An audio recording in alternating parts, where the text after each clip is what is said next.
Today I'm going to tell you all an amazing story from the history books, one with a very important lesson for us all.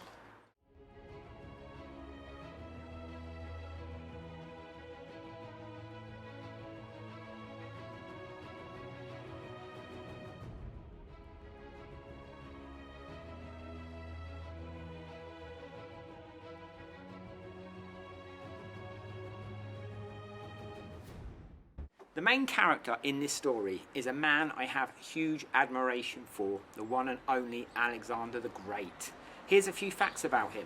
He became king of Macedonia at the age of 20, and his army fought for 12 years without losing a battle. He conquered so many lands he was king of over half the known world. He was a brilliant warrior, highly skilled in hand-to-hand combat, but he was also a master at military tactics, a great politician, and he very often outthought his enemies. Now this story is from Alexander's childhood, way back in 344 BC, when Alexander was simply a prince and only around 12 years old. This story involves a horse that was wild and unmanageable.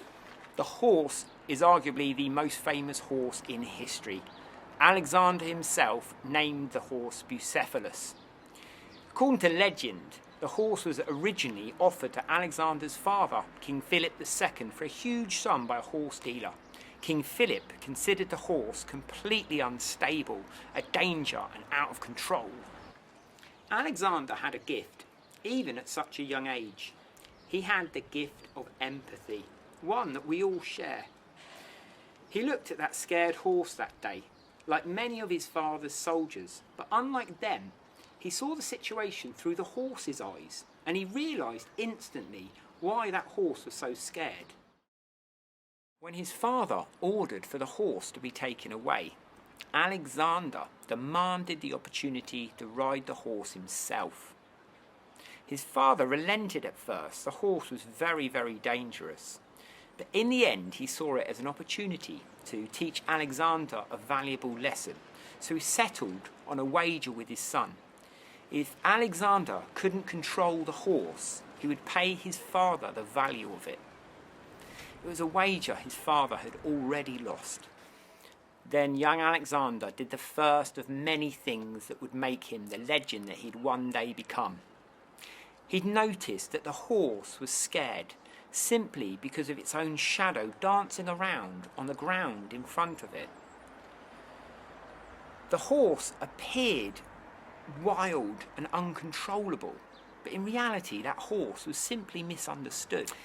Alexander approached the horse before turning him so he was facing the sun, so he could no longer see his own shadow. Then the boy who would one day go on to conquer half the known world climbed up onto that horse, much to everyone's astonishment. So what's this story really about? To me, it's a lesson for us all. The next time you find yourself in a difficult situation, instead of reacting immediately, take a moment, visualise that situation through the eyes of others. It will help you build a bigger picture, and it will deliver a greater understanding. If there was ever a time to understand the bigger picture, it's right now. I'll see you next time, folks.